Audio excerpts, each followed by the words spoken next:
kepala yang pada malam hari juga menemani kita di malam hari di tempat hari. Dan beliau mengucapkan selamat dengan masuknya kita dalam bulan Ramadan, sebuah bulan yang sangat mulia yang disebutkan oleh Rasulullah SAW, dibuka pintu surga selebar-lebarnya dan ditutup pintu neraka serapat-rapatnya serta setan-setan itu. شهر رمضان هو شهر الجهاد في سبيل الله، وهو شهر انتصر فيه المسلمون كثيرا، وأهم معركة كانت فيه هي أول معركة، معركة بدر. معركة بدر الكبرى كان المسلمون عبارة عن 300 شخص والكافرون كانوا 1000 شخص، وانتصر المسلمون، وكان هذا أول وأكبر انتصار للمسلمين، وهي معركة بدر كانت في شهر رمضان. Di antara keutamaan bulan Ramadan adalah bulan jihad. Bulan Ramadan adalah bulan perjuangan, di mana jihad atau perang pertama atau perjuangan pertama mempertahankan eksistensi Islam dan kaum muslimin itu adalah perang Badar Kubra, di mana 300 kaum muslimin itu berhadapan dengan musuh sebanyak 1000 orang. Maka pada malam hari itu, pada hari itu kemenangan diperoleh oleh kaum muslimin dan itu terjadi di dalam bulan Ramadan. اليوم في رمضان هذه السنة نحن المسلمون لدينا معركة، وهي معركة مهمة، لدينا جهاد في سبيل الله اسمها معركة طوفان الأقصى.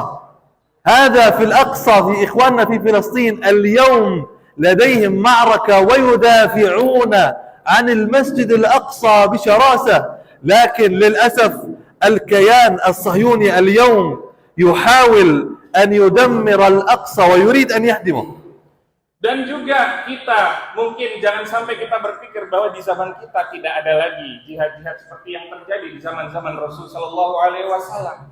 Karena ternyata di zaman kita masih ada satu peristiwa yang sekarang terjadi yang merupakan salah satu bagian dari jihad dan perjuangan yang dinamai sebagai perang Tufanul Aqsa, perang Topan Al-Aqsa, yang dilakukan oleh saudara-saudara kita di Palestina untuk mempertahankan Masjid Al-Aqsa dan mempertahankan tanah Palestina dari rongrongan penjajah Zionis yang hendak menghancurkan Masjid Al-Aqsa.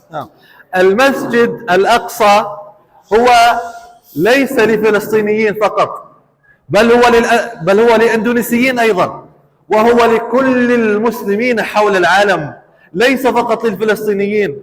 فيجب علينا أن نشارك، وهناك طرق كثيرة نشارك فيها مع إخواننا في الجهاد في سبيل الله.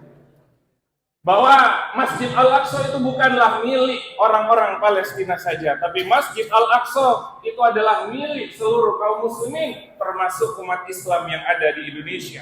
Maka yang memiliki kewajiban untuk membela, yang memiliki kewajiban untuk membebaskan Masjid Al-Aqsa bukanlah orang-orang Palestina saja, bukan orang-orang Arab saja, tapi juga bangsa Indonesia memiliki kewajiban untuk membebaskan Masjid Al-Aqsa. اليوم وأنا أتكلم معكم قتل الكيان الإسرائيلي، دولة إسرائيل اليهود قتلوا من غزة 160 واحد. لماذا؟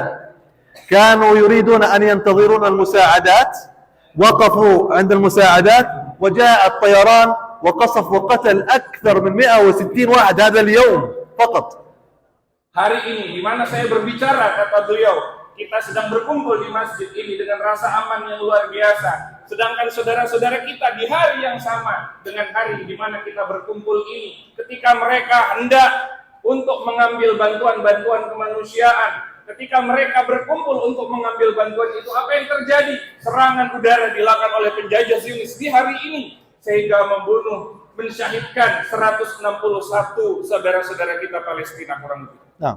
لقد وصل عدد الذين استشهدوا من غزة ومن فلسطين منذ بداية هذه المعركة من 6 أشهر 30,000 شهيد، أكثر من 30,000 شهيد اليوم من بداية المعركة من خلال 6 أشهر، ولم تهدأ المعركة وما زالت المعركة مستمرة. Dan juga sejak 7 Oktober di mana penyerangan tidak berperi kemanusiaan yang dilakukan oleh pihak penjajah Zionis, kurang lebih saudara-saudara kita sudah lebih dari 30.000 orang syahid, lebih dari 30 orang telah gugur dikarenakan serangan membabi buta yang dilakukan oleh penjajah Zionis. كيف تشاركون مع إخوانكم في الجهاد؟ أولا من خلال الدعاء إلى الله عز وجل في كل يوم عند الفطور، عند السحور، وأنت صائم، وخاصة في رمضان الدعاء الله عز وجل يستجيب لك، فيجب عليك أن تدعو لإخوانك في غزة. Bagaimana cara kita untuk ikut serta berjihad bersama dengan saudara-saudara kita di Palestina? Tentu mereka berhadapan langsung dengan musuh, sedangkan kita tidak. Maka yang pertama yang harus kita lakukan, jihad kita yang pertama adalah memperbanyak doa untuk saudara-saudara kita, terutama di dalam bulan Ramadan ini, di mana doa diijabah oleh Allah Subhanahu wa Ta'ala. Maka mari kita manfaatkan setiap detik-detik Ramadan kita untuk mendoakan saudara-saudara kita yang ada di Palestina. هذا أولا الدعاء. ثانيا الصدقة، تتصدق لإخوانك حتى تطعمهم ونحضر لهم المساعدات ونحاول أن نساعدهم في الجهاد في سبيل الله تعالى. ثالثا الشيء الثالث وهو المهم الشيء الثالث، أريد منكم أن تنشروا على الانستغرام، الفيسبوك، على التيك توك، على تويتر، كل شيء، أي معلومة صغيرة عن فلسطين أريد منكم أن تنشروها حتى يعلم العالم ويعرف أن هناك حرب موجودة، أن إسرائيل تعتدي اليوم على غزة. Dan hal yang kedua yang harus kita lakukan jihad kita adalah dengan berinfak untuk saudara-saudara kita. Kenapa? Karena itu merupakan salah satu bagian dari jihad secara langsung yang kita lakukan untuk membantu saudara-saudara kita yang ada di Palestina.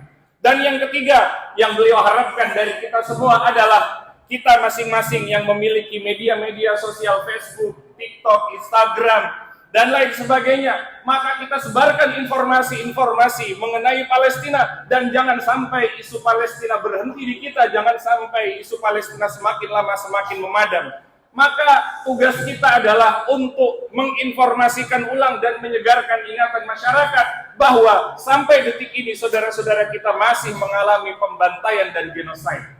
Nah, أنا لماذا أتحدث إليكم؟ أولا لأنكم الجيل القادم، الجيل الذي إن شاء الله سوف يحرر المسجد الأقصى، وأيضا لأن المسجد الأقصى هو ثالث أهم مسجد لدينا. أول مسجد هو الكعبة مكة المكرمة، ثاني مسجد هو المدينة، الثالث هو المسجد الأقصى. فثالث أهم شيء لدينا نحن المسلمون هو المسجد الأقصى. فأنا أتحدث إليكم من أجل هذا. Mengapa saya sampaikan ini kepada teman-teman sekalian? Karena teman-teman sekalian adalah generasi masa depan, generasi yang mampu mengubah perjalanan sejarah. Maka Masjid Al-Aqsa harus kita camkan baik-baik merupakan masjid ketiga yang paling utama di sisi kaum muslimin. Yang pertama adalah Masjidil Haram, Ka'bah yang ada di Makkah Al-Mukarramah, dan yang kedua adalah Masjid Nabawi yang ada di Madinah Al-Munawwarah, dan yang ketiga adalah Masjid Al-Aqsa. نختم بالدعاء إن شاء الله. Doa. Ya, beliau akan tutup dengan doa, tapi nanti setelah doa nanti akan ada tambahan sedikit. Atau pertanyaan Khawatir tidak? Mungkin di luar. dua aja. Oh, baik.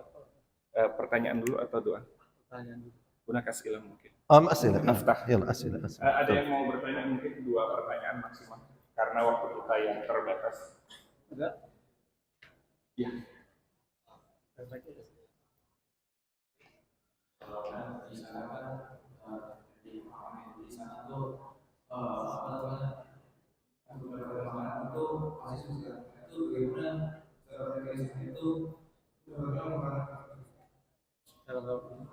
كيف طريقتهم في حصول على الأطعمة إخواننا في غزة؟ الطريقة اليوم في الحصول على الطعام صعبة جدا. لك أن تتخيل أنهم سحور على ماء والفطور على ماء، فقط ماء، ولا يوجد شيء. اليوم في غزة صعب جدا، حتى أنه وصل كيس الطحين الكبير، الطحين سعره $700، وهذا شيء كبير جدا يعني ضخم، ولا يستطيعون. كثير من الناس من أصدقائي أنا أعرفهم نزلت أوزانهم 30 كيلو أوزانهم نزلت من أجل الجوع يعني. Jadi gambaran bagaimana mereka berpuasa di bulan Ramadan ini. Mereka sahur dengan air putih dan mereka berbuka dengan air putih. Ini kondisi mayoritas saudara-saudara kita yang ada di wilayah Gaza. Beliau mengatakan banyak di antara saudara-saudara teman-teman beliau yang ada di Gaza itu sampai berat badannya turun kurang lebih 30 kg. Karena itu tidak heran ketika kita lihat informasi-informasi mengenai anak-anak Gaza yang kemudian mengering sampai kemudian seperti tulang belulang. Itulah fakta apa adanya. Karena memang saudara-saudara kita kesulitan untuk bisa mendapatkan makanan.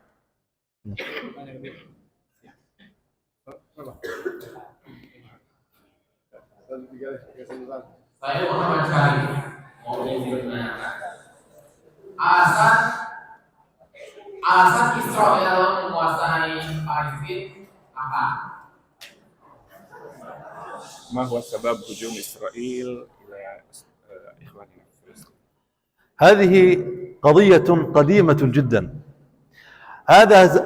إسرائيل تقول أنها تريد أن تهدم المسجد الأقصى، وغزة في تاريخ 7 أكتوبر غزة أصبحت تدافع عن المسجد الأقصى. فعندما بدأت في الدفاع عن المسجد الأقصى بدأت إسرائيل في الصواريخ، في القتل، من خلال المدافع، يقتلونهم في كل مكان النساء والأطفال، وهدموا المنازل جميعا في غزة. من أجل هذا هم غزة يدافعون عن المسجد الأقصى. إسرائيل تريد أن تهدم المسجد الأقصى وتبني مكانه شيئا آخر يسمى الهيكل. Salah satu tujuan utama yang dicanangkan oleh penjajah Zionis adalah mereka hendak menghancurkan, meratakan Masjid Al-Aqsa. Karena itulah saudara-saudara kita yang ada di Gaza, ketika melakukan pembelaan kepada Masjid Al-Aqsa, yang terjadi adalah pembantaian yang begitu tidak berperi kemanusiaan. Pembantaian yang terjadi kepada saudara-saudara kita karena mereka membela Masjid Al-Aqsa. Penjajah Zionis hendak meruntuhkan Al-Aqsa dan ingin mendirikan sebuah kuil di atas Masjid Al-Aqsa itu yang mereka sebut sebagai kuil Sulaiman. Dalam saudara-saudara Palestina di sana, kenapa mereka sangat kuat dalam mempertahankan Masjid Al-Aqsa? Masirru quwwati ikhwanina fi Filistin lidafiyan Masjid Al-Aqsa. جميل، هذا سؤال جميل. إخواننا في فلسطين اليوم في غزة عددها 2 مليون، منهم 100,000 حافظ للقرآن الكريم، 100,000 حافظ يحفظون القرآن الكريم، ولديهم إيمان كبير مع الله عز وجل، دائما يقرؤون القرآن ودائما يعملون بالخيرات ودائما يحرصون على العلاقات مع بعضهم، فسر قوتهم هو القرآن الكريم. Ini pertanyaan bagus sekali kata beliau. Jadi kalau kita lihat perbandingan agar kita paham apa sebenarnya sisi pertanyaan ini yang luar biasa. Zionis memiliki persenjataan yang luar biasa dahsyat, memiliki bantuan sokongan dana dari pendanaan paling kuat di dunia, Amerika Serikat dan juga negara-negara sekutunya. Tapi kemudian berhadapan dengan Gaza, berhadapan dengan Palestina, sebuah wilayah kecil yang tidak memiliki persenjataan secanggih mereka. Tapi kenapa sampai detik ini saudara-saudara kita mampu bertahan menghadapi penjajahan Zionis? Maka rahasia kekuatan mereka, kata Syekh Rasid, adalah bahwa mereka adalah orang-orang yang menjadi atau orang-orang Qur'ani. Di Gaza kurang lebih ada 2 juta orang. Dari 2 juta orang, lebih dari 100.000 adalah penghafal Al-Quran. Al-Quran adalah kunci kekuatan mereka. Al-Quran adalah kunci kemenangan mereka. Maka bagaimana kemudian di wilayah yang sangat kecil, tapi kemudian memiliki jumlah penghafal Al-Quran yang sangat banyak, maka Al-Quran itulah yang menguatkan mereka. Baik, itu tadi yang disampaikan oleh Syekh Rasid. Insyaallah beliau akan tutup dengan doa. Setelah itu kita akan lakukan penggalangan kembali. اللهم انصر إخواننا المسلمين، اللهم انصر إخواننا في غزة وفلسطين، اللهم سدد رميهم، اللهم اربط على قلوب رجالهم ونسائهم وأطفالهم وشيوخهم، اللهم إنا نسألك أن تحفظهم يا كريم يا مغيث، أغث إخواننا في غزة يا لطيف الطف بإخواننا في غزة يا الله. اللهم إنا نسألك أن تحفظ إخواننا في إندونيسيا يا كريم.